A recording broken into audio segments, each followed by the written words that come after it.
할렐루야. 오늘도 함께 예배하는 우리 모든 가족들에게 하나님의 은혜와 능력과 평강이 넘치기를 주님의 이름으로 축원합니다. 기독교 신앙은 예수를 믿는 것입니다. 많은 사람들이 하나님을 믿는다고 말을 합니다만, 그러나 유대교나 이슬람도 하나님을 믿는다고 합니다.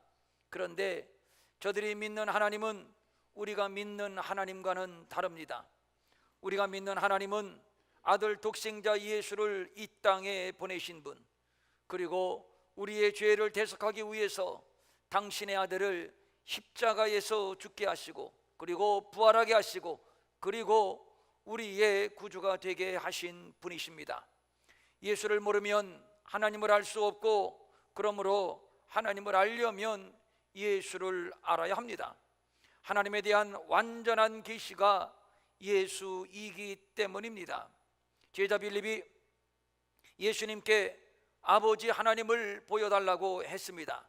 그때에 예수님이 하신 말씀이 나를 본 자는 아버지를 보았거늘 어찌하여 아버지를 보이라 하느냐고 말씀했고, 또 십자가에서 죽으시기 직전에 하나님께 기도할 때에 이런 기도를 올리셨습니다. 거룩하신 아버지여, 내게 주신 아버지의 이름으로 그들을 보존하사 우리와 같이 그들도 하나가 되게 하옵소서. 예수 그리스도는 하나님의 완전한 계시입니다. 하나님의 영광, 권위, 능력, 사역 등등 모두가 하나님과 완전히 일치된 분이십니다. 하나님과 예수님은 뜻이 하나요, 목적이 이미 하나입니다. 그래서 요한복음 10장 30절에서 나와 아버지는 하나라고 말씀했던 겁니다. 여기에서 하나라고 하는 단어는 구별이 없는 존재의 동일성을 의미하는 단어입니다. 본질과 바탕이 하나입니다. 이 하나됨은 영원하며 또 변하지 않습니다. 예수님께서 하늘의 영광을 버리시고 육체의 몸을 입고 이 땅에 오신 이유에 대해서 요한복음 6장 38절은 이렇게 말씀하고 있습니다. 내가 하늘에서 내려온 것은 내 뜻을 행하려 함이 아니요 나를 보내신 이의 뜻을 행하려 함이니라. 아버지 하나님이 아들 예수를 세상에 보내셨습니다. 보내신 뜻은 내게 주신 자 중에 내가 하나라도 잃어버리지 아니하고 마지막 날에 다시 살리는 이것이니라. 아버지의 뜻은 당신의 백성을 하나도 잃어버리지 아니하고 다 구원하는 것이고, 이를 위하여 아들을 세상에 보내신 것인데, 그리고 중요한 것은 아들 예수를 세상에 보내기는 보냈는데, 그런데 어떻게 구원하는가? 그 방편이 무엇인가? 이것이 문제입니다. 이것이 신구약 성경 전체의 핵심 요약이며 복음의 구성 요소입니다. 이것 외에 다른 예수는 없고 다른 복음은 없습니다. 더할 것도 없고 뺄 것도 없습니다. 왜냐하면 이것으로 자기 백성을 죄에서 구원하는데 완전한 필요 충분 조건이 되기 때문입니다. 그래서 바울은 갈라디아서 1장 8절과 9절에서 이렇게 강조해서 말한 바가 있습니다. 우리나 혹은 하늘로부터 온 천사라도 우리가 너희에게 전한 복음 외에 다른 복음을 전하면 저주를 받을지어다. 우리가 전에 말하였거니와 내가 지금 다시 말하노니 만일 누구든지 너희가 받은 것 외에 다른 복음을 전하면 저주를 받을지어다. 복음의 유일성과 확실성을 강조하는 말씀입니다. 오늘 본문은 하나님의 아들 예수 그리스도가 이 땅에 와서 어떻게 자기 백성을 죄에서 구원하는가에 대한 해답을 제시하고 있습니다. 예수님께서 나귀를 타고 예루살렘에 입성하셨습니다. 입성하실 때의 장면은 장관이었습니다.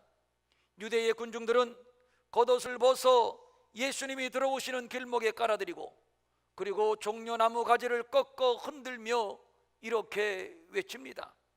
종려나무 가지를 가지고 맞으러 나가 외치며 외치되 호산나 찬송하리로다.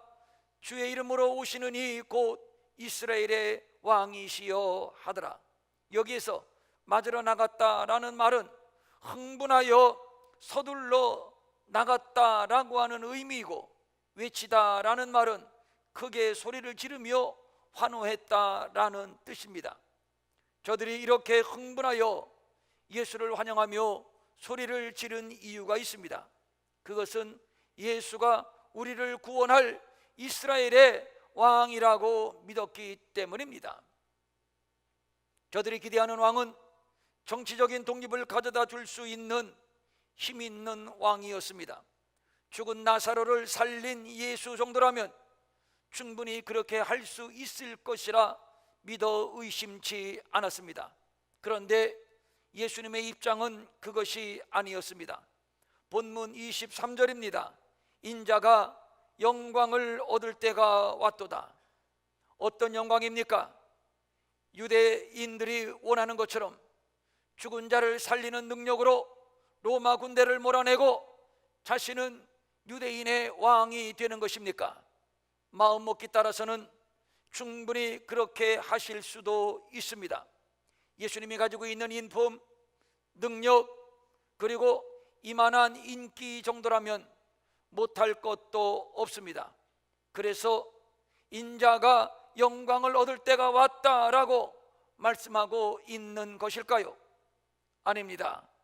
그 다음 이어서 하시는 말씀이 이겁니다. 내가 진실로 진실로 너희에게 이르노니 한 알의 밀이 땅에 떨어져 죽지 아니하면 한 알 그대로 있고 죽으면 많은 열매를 맺느니라. 군중들의 생각과 예수님의 생각은 하늘과 땅처럼 달랐습니다. 군중들은 죽은 자를 살리는 그 능력으로 막강한 권력자 유대인의 왕이 되어서 천하를 호령하고 지긋지긋한 원수 로마 군대를 무릎 꿇리고 민족의 한을 풀어줄 것을 기대했습니다. 그래서 예수님께서 예루살렘에서로 입성하신다는 소문을 듣고 서둘러 나와 이렇게 환호하고 있는 것인데, 그런데 정작 예수님의 생각은 달랐습니다. 한 알의 밀이 되는 것입니다. 그리고 땅에 떨어져 죽는 것입니다. 사람들로부터 존경과 환영을 받는 것, 그리고 전폭적인 지지로 왕이 된다는 것, 이것은 지상에서 누릴 수 있는 최고의 영광입니다. 이보다 더 큰 영광이 있을 수 있을까요? 이보다 더 큰 영광은 없습니다. 그래서 사단이 예수님을 시험할 때 이것을 가지고 시험했던 것이지요. 내게 한번 꾸벅 절하면 천하만국의 모든 권위와 영광을 내게 주리라. 성경에서 천하라고 하는 단어는 두 종류가 있습니다. 하나는 코스모스인데 하나님이 만드신 자연적인 세상을 의미하는 것으로서 마태복음이 코스모스라는 단어를 썼습니다. 그런데 누가복음은 코스모스라는 단어를 쓰지 않고 오이쿠메네라는 단어를 사용했는데, 이것은 황제가 통치하는 영역을 가리킵니다. 그러니까 사탄이 예수님에게 천하만국의 권위와 영광을 준다고 하는 시험은 하나님이 만드신 자연세계의 모든 소유권 뿐만 아니라 거기에다가 통치권까지 몽땅 준다는 시험입니다. 얼마나 매력입니까? 지상에서 누구도 누려보지 못한 영광입니다. 어느 누가 해와 달과 별의 소유권, 어느 누가 하늘을 나는 새들의 소유권, 어느 누가 이 땅의 동식물들의 소유권, 어느 누가 바다의 물고기의 소유권을 주장한 자가 있는가요? 어느 누가 5대양 6대주를 통치한 자가 있던가요? 없습니다. 어느 제국이건 어느 제왕이건 다 제한된 영역 아래 권위와 영광을 누렸을 뿐입니다. 그런데 사탄은 줄곧 이것으로 예수님을 시험하고 있습니다. 공생의 직전에 시험을 했고, 그리고 공생의 기간 내내 시험을 했고, 그리고 또 마지막 순간 십자가를 지시기 위하여 예루살렘으로 입성하실 때에도 이 시험을 하고 있는 겁니다. 호산나 호산나, 이스라엘의 왕이 되소서. 당신은 충분히 그럴 자격이 있소이다. 우리가 당신을 이렇게 환영합니다. 우리의 왕이 되어주세요. 그리고 멋들어지게 세상을 향하여 호령 한번 쳐 봅시다. 지금 사단은 군중들을 충동시켜 아주 매력적인 제안을 하고 있는 겁니다. 그러나 우리 예수님이 취하고자 했던 영광은 저들이 말하는 바대로 천하만국의 영광이 아니었습니다. 23절입니다. 인자가 영광을 얻을 때가 왔도다. 이 영광이 어떤 영광인지 막바로 24절에서 이렇게 말씀합니다. 내가 진실로 진실로 너희에게 이르노니 한 알의 밀이 땅에 떨어져 죽지 아니하면 한 알 그대로 있고 죽으면 많은 열매를 맺느니라. 그러니까 예수님이 처음부터 생각하셨던 영광은 천하만국의 영광이 아니었습니다. 한 알의 밀알이 되는 것이었습니다. 그리고 땅에 떨어져 죽는 것이었습니다.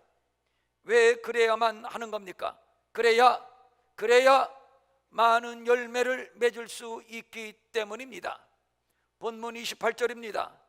아버지여, 아버지의 이름을 영광스럽게 하옵소서 하시니 이에 하늘에서 소리가 나서 이르되 내가 이미 영광스럽게 하였고 또다시 영광스럽게 하리라.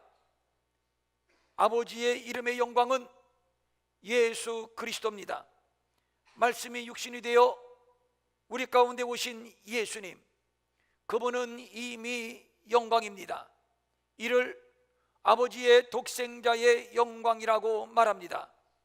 아들 예수는 이미 영광입니다.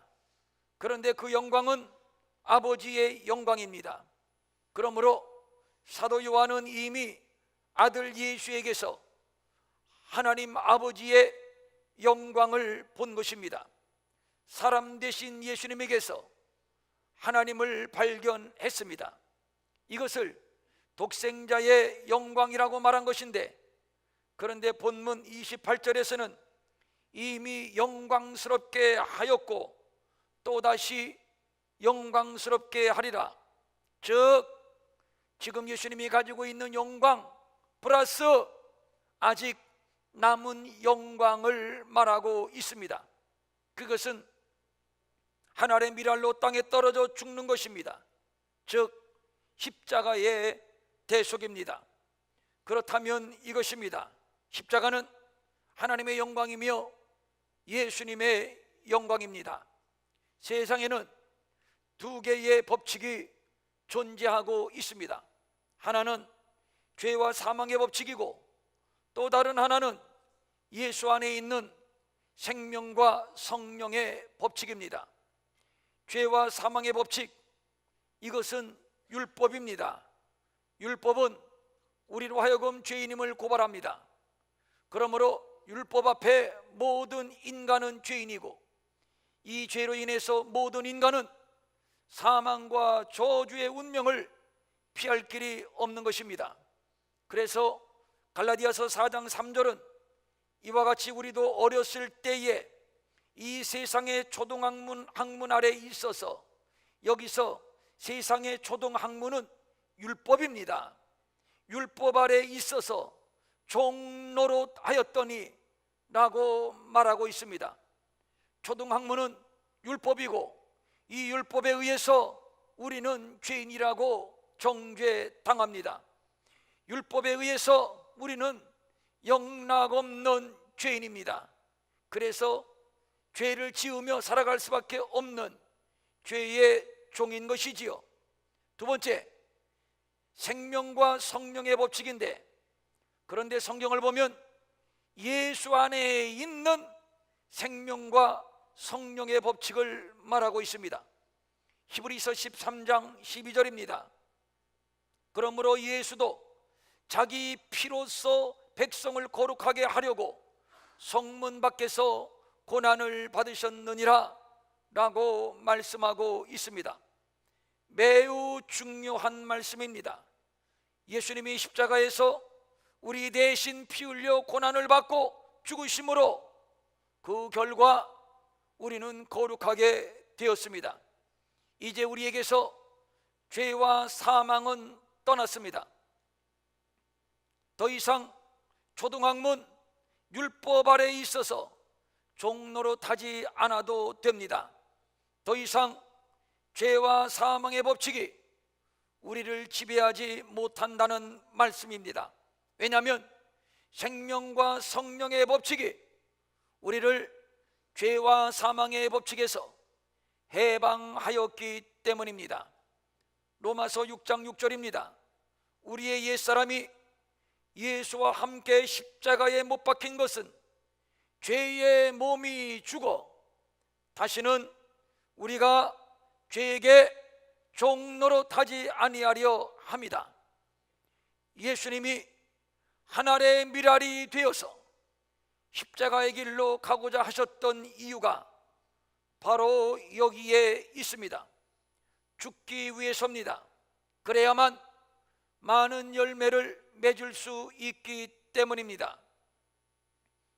땅에 떨어지지 않으면, 죽지 않으면 결코 열매를 맺을 수 없습니다. 그래서 예수님은 이스라엘의 왕이 되기를 거절하시고 십자가의 길로 가셨던 것입니다.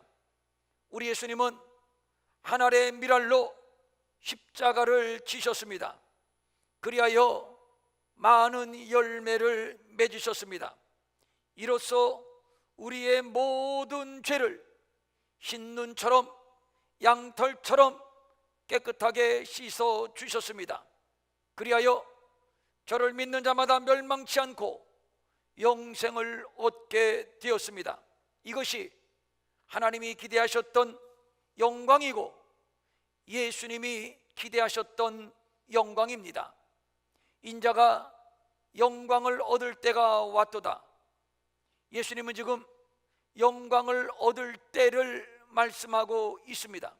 여기서 말하는 영광은 죽음과 부활입니다. 이것이 기독교 신앙의 핵심 진리, 복음입니다. 유대인들이 세상의 영광을 말할 때 예수님은 줄곧 십자가를 염두에 두셨던 이유가 바로 여기에 있습니다. 십자가만이 유대인이나 헬라인이나 종이나 자유인이나 남자나 여자나 할 것 없이 모든 믿는 자를 구원하는 하나님의 능력이 되기 때문입니다. 그러므로 십자가는 영광입니다. 그래서 예수님은 단순히 죽을 것이라고 말씀하지 않고 인자가 영광을 얻을 때가 왔다고 말씀했던 것입니다. 영광을 얻는다라는 말은 수동태입니다. 스스로 영광의 자리에 오른다는 것이 아니라 하나님이 예수 그리스도를 영광스럽게 하신다는 말씀입니다. 예수님은 근본 하나님의 본체십니다. 그러나 하나님과 동등됨을 취할 것으로 여기지 아니하셨습니다. 오히려 자기를 비워 종의 형체를 가지시고 사람과 같이 되셨습니다. 그리고 자기를 낮추시고 죽기까지 복종하셨습니다. 곧 십자가의 죽으심입니다. 그리고 빌립보서 2장 9절 이하 11절입니다. 이러므로 하나님이 그를 지극히 높여 모든 이름 위에 뛰어난 이름을 주사 하늘에 있는 자들과 땅에 있는 자들과 땅 아래에 있는 자들로 모든 무릎을 예수의 무릎 이름에 꿇게 하시고 모든 입으로 예수 그리스도를 주라 시인하여 하나님 아버지께 영광을 돌리게 하셨느니라. 육체를 입고 이 땅에 오신 예수님, 그리고 하늘의 미랄로 십자가를 지고 죽으신 예수님, 그리고 부활하시어 죄와 사망과 저주로부터 승리하신 예수님, 하나님은 이 예수를 지극히 높이셨습니다. 높이셨다라고 하는 말의 원래 뜻은 더 이상 높일 것이 없는 최상의 높음을 말하는 겁니다. 에베소서 1장 21절과 22절입니다. 모든 통치와 권세와 능력과 주권과 이 세상뿐 아니라 오는 세상에 일컫는 모든 이름 위에 뛰어나게 하시고 또 만물을 그 발 아래 복종하게 하시고 그를 만물 위에 교회의 머리로 삼으셨느니라. 예수님의 왕되심을, 그의 영광을 십자가가 선포하고 있습니다. 그리하여 하늘에 있는 자들과 땅에 있는 자들과 땅 아래에 있는 자들로 모든 무릎을 예수의 이름 앞에 꿇게 하셨습니다. 그리하여 지금도 하늘에서는 찬양이 울려 퍼지고 있습니다. 큰 음성으로 이르되 죽임을 당하신 어린 양은 능력과 부와 지혜와 힘과 존귀와 영광과 찬송을 받으시기에 합당하도다. 내가 또 들으니 하늘 위에와 땅 위에와 땅 아래와 바다 위에와 또 그 가운데 모든 피조물이 이르되 보좌에 앉으시니와 어린 양에게 찬송과 존귀와 영광과 권능을 세세토록 돌릴지어다. 사탄은 거짓말쟁이입니다. 내게 한번 절하면 천하만국의 모든 권위와 영광을 내가 네게 주리라고 했습니다. 엄청난 속임수, 무서운 함정입니다. 내게 절하면 천하만국의 영광을 가졌다 해도 그래봐야 너는 내게 절한 자야, 그래봐야 너는 내게 경배한 자야. 결국 사탄은 예수님의 머리 꼭대기에 앉겠다는 속셈입니다. 이것은 내게 넘겨준 것이므로 내가 원하는 자에게 주노라. 사단에게 넘겨준 사실이 없습니다. 그러니까 이미 자기가 예수님보다 더 높은 권위와 영광을 가지고 있다는 얘기지요. 그러나 예수님은 이미 사탄의 술수를 아셨습니다. 예수님은 묵묵히 끝까지 십자가의 길로 가셨습니다. 그리고 승리하셨습니다. 그리고 영광을 얻으셨습니다. 세상을 속이고 예수님을 속이고 이 세상에서 언제까지 왕노릇, 임금 노릇 하려던 사단의 괴계, 사단의 야망은 예수님께서 십자가로 승리하심으로 말미암아 물거품이 되고 말았습니다. 저들은 이제 더 이상 이 세상 왕이 아닙니다. 왕이라고 주장할 수도 없습니다. 골로새서 2장 15절입니다. 통치자들과 권세들을 무력화하여 드러내어 구경거리로 삼으시고 십자가로 그들을 이기셨느니라. 그렇습니다. 세상 모든 통치자, 권세자들, 저들 가운데 예수님보다 높은 자 없으며 예수님보다 존귀한 자 없으며 예수님보다 영광스러운 자는 없습니다. 이미 저들은 예수의 발 앞에 무릎을 꿇었습니다.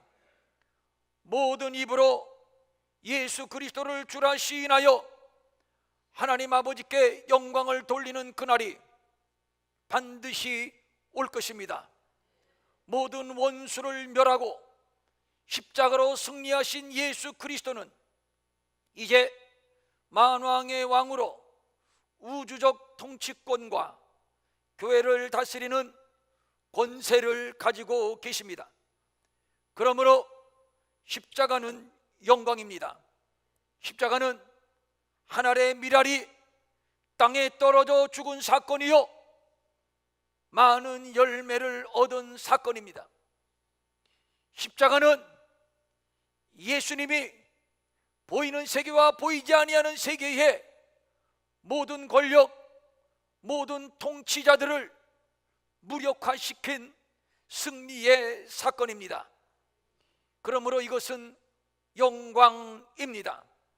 그런 의미에서 기독교는 영광의 종교입니다. 그리스도인들도 역시 영광스러운 존재들입니다. 하나님께서 그리스도를 높이신 것처럼 교회도 높이시고 성도도 높이시고 또 영광스럽게 하십니다. 그 이유는 십자가 복음 때문입니다. 아마존에서 선교 활동하시는 선교사님의 간증을 들었습니다. 브라질 사람들에게 아마존은 푸른 지옥으로 불려진답니다. 푸른 밀림지대에 사람이 살 수 없는 식인종들만 사는 아주 미개한 원시적인 곳이기 때문입니다.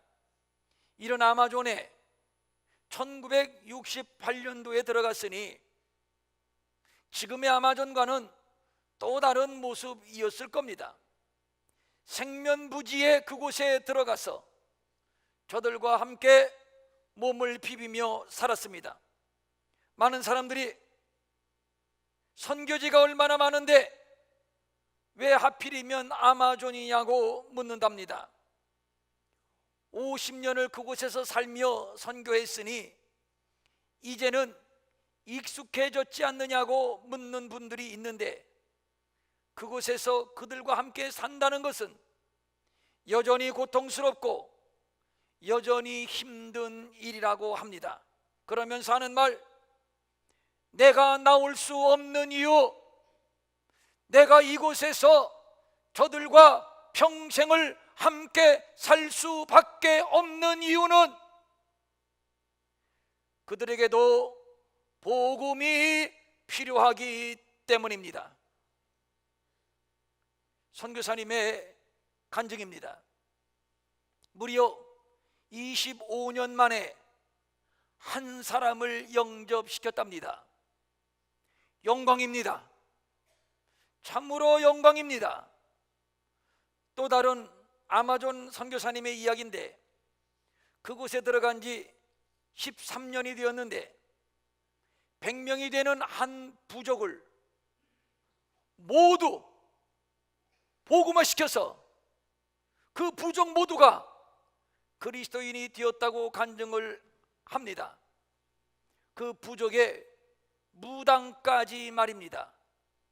영광입니다.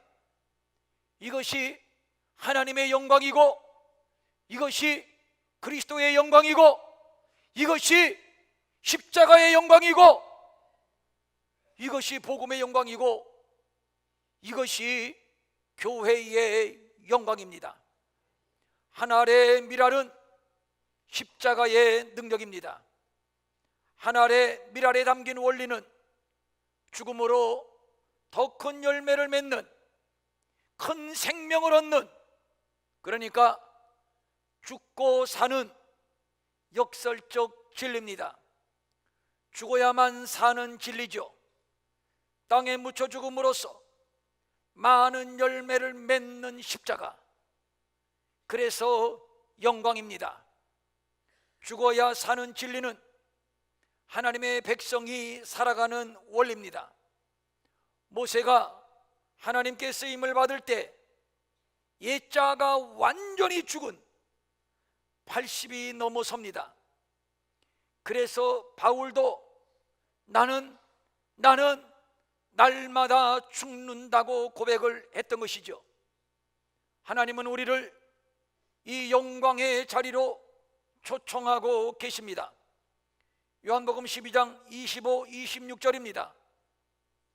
자기의 생명을 사랑하는 자는 잃어버릴 것이요, 이 세상에서 자기의 생명을 미워하는 자는 영생하도록 보존하리라.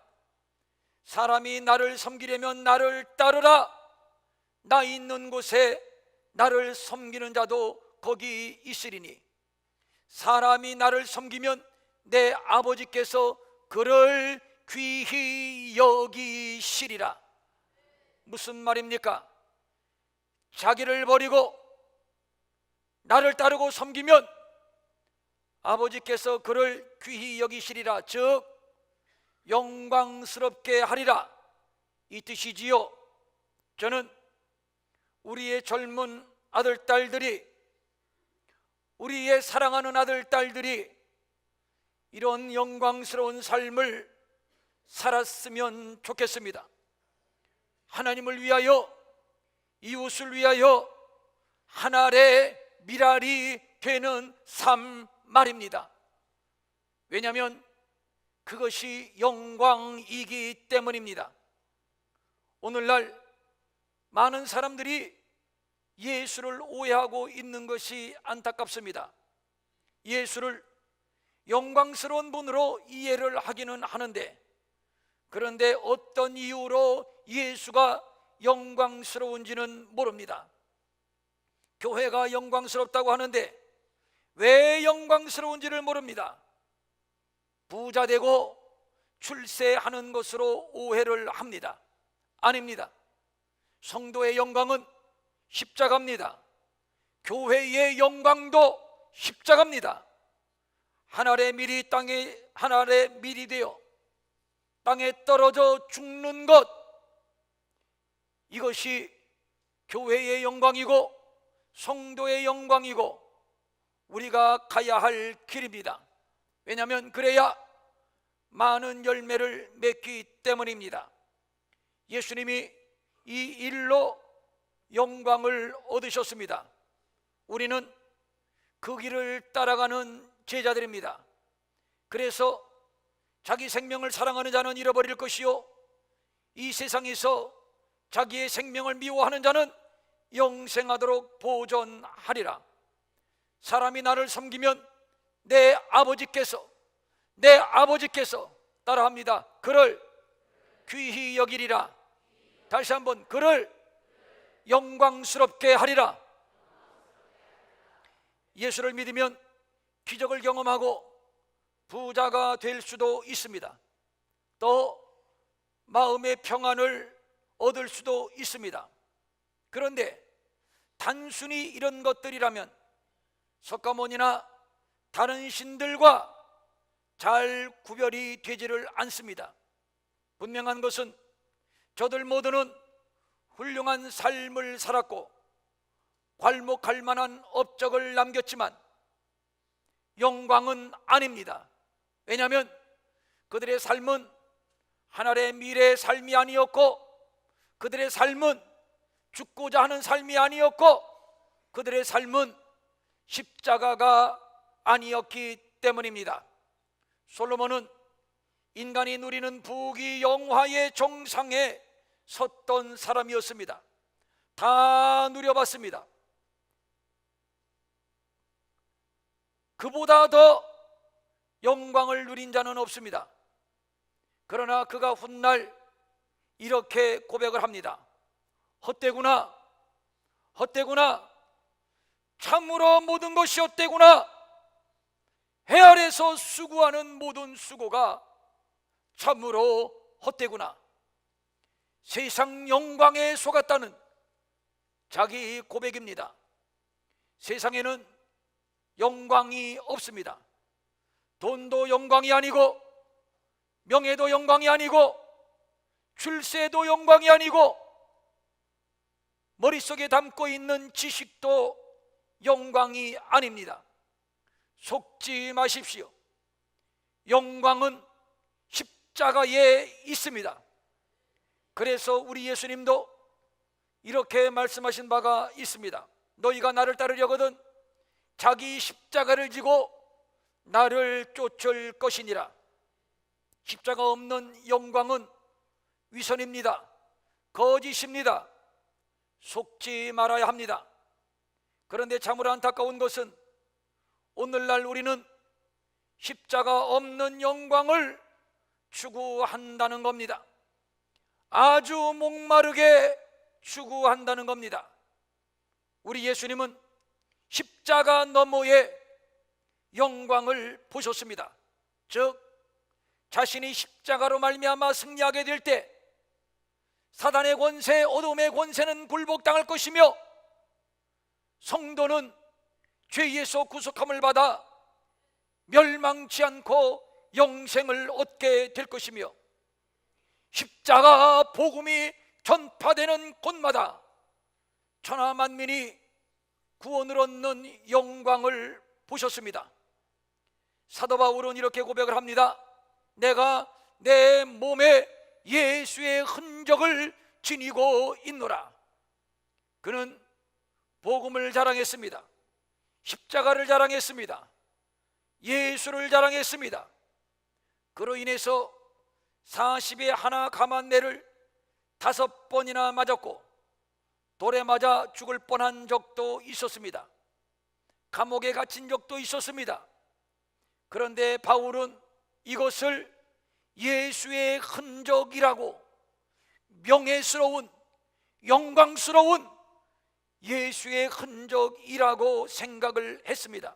왜냐하면 예수 때문에 당하는 고난, 예수 때문에 당하는 핍박과 환난이 자랑스러웠기 때문입니다. 영광스러웠기 때문입니다. 그래서 또 로마서 8장 18절에서 이렇게 고백을 했습니다.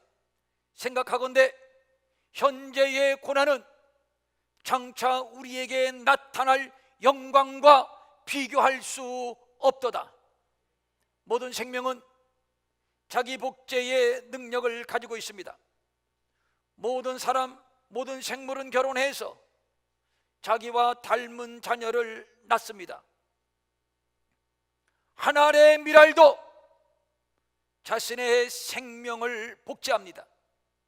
자신을 변화시키고 그리고 다른 사람을 변화시킵니다.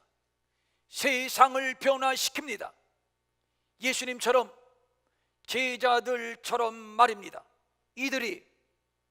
바로 이들이 무명하지만 가난하지만 예수의 흔적을 가지고 십자가를 붙들고 한 알의 밀알로 땅에 떨어져 죽는 복음의 삶을 사는 자들, 이들이 바로 역사의 주역입니다. 그래서 우리 예수님, 그리고 제자들, 그리고 수많은 믿음의 선배들이 이 길을 갔습니다. 그리고 지금 우리를 이 영광의 길로 초청하고 계십니다. 그리고 말씀합니다. 사랑하는 평촌 일회교회의 아들, 딸들아, 내 자녀들, 내 종들아, 우리 함께 이 길을 가자꾸나. 네, 가겠습니다. 결단하는 시간 될 수 있기를 주님의 이름으로 축원합니다. 축원합니다. 아멘. 일어나셔서 우리 함께